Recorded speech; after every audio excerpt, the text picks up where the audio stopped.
Yeah. How you doing, man? Hey. I like the shirt. And the hat. Yeah. Excellent. So my question is, well, I mean, for Jon, it's kind of already answered, but was it a dream come true to voice your specific characters in Combiner Wars? And is there another character that, again, this might also apply to Jon already, that you would like to voice in the future for the Transformers brand? Do you want to start first? Yeah, who wants to...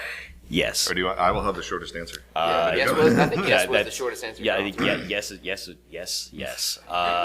Starscream.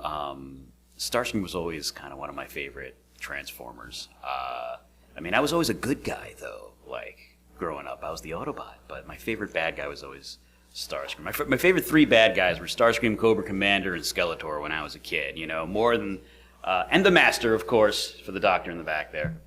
The Delgado Master specifically. That's for you. Yeah. But yeah, it was a dream come true. So far as what I'd like to play, the same answer from back from the last TFcon, the Rumble and Frenzy characters. I always loved them, and then by extension, Rat Trap from Beast Wars. Not that I would want to do those if there's any chance for those to be done by Scott and Frank, other Frank. But like they're fun, and I'm a New Yorker, so it'd be nice to kind of let free with that. Mister? To be honest, no. Just because I wasn't a huge Transformers fan growing up, so auditioning and stuff, I was like, Megatron, he's the bad guy, right? I don't know. But over time, I've come to really love the character as I've learned more about him and gotten to play him and stuff. So it's definitely become a thing where it's like, I would jump at the chance to do Megatron again. But starting off, it was another set of auditions, and because I auditioned for, everybody, like Starscream, Optimus Prime, Megatron. I don't even know where you guys got that. I never got any auditions. I only got a few of them though. I would have gone to audition for more stuff. But they sent me all the bad guys. I didn't for get the some audition reason. process like normal, which is weird for me, especially. I don't know. That's what I do every day. Yeah. Was that? Well, the other thing was, is there another character that I want to? I'm not as deep enough into Transformers to really be able to answer. Any one of them that pays, I assume you. I mean, maybe. I know that I wouldn't necessarily want to voice any of the superheroic characters. I probably wouldn't be that interested in, just because villains are more fun. To villains play. are more fun. That's just how it is. More to chew on. It's yeah. just how it is. Way more to chew on. Well, this is. I'll try to keep this answer as short as possible. And I know you thought you already knew the answer, but this was a dream come true for a couple of reasons. Mainly because one of my goals was always to be a character, a regular, recurring character in an animated series. And another one of the things on my checklist was to be a Transformers character in an official Transformers capacity, whatever. So this, checked two things off the list. Not to mention voicing one of my favorite characters of all time, which was Optimus Prime. And the fact that I didn't have to audition for it, they just literally, it was all because of networking. It was because of Comic-Con. I just, put myself out there, kind of chatted them up, found them over at the Hasbro booth.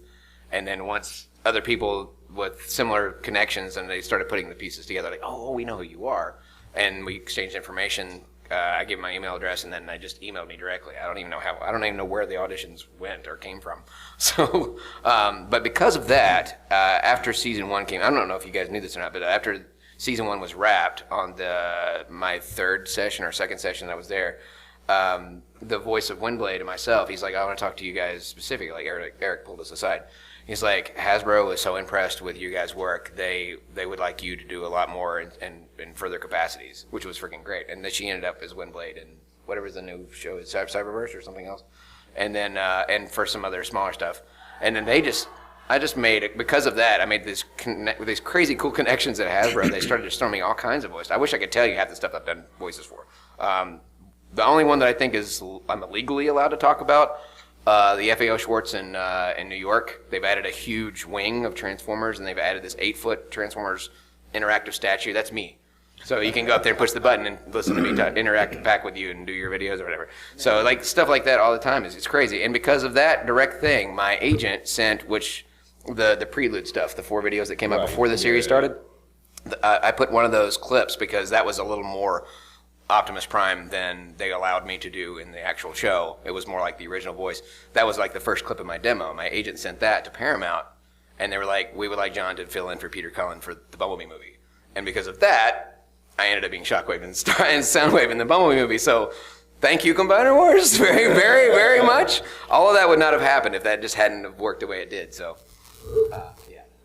Like I said, that's a long answer, but I mean, it's just it's a story I love to tell because it's so weird how that just worked out. Oh yeah. There's occasionally a nice like Yeah, I upward know. trickle. Like the stars just aligned somehow. Like just one thing led to another. Cogs. There you go. There you go.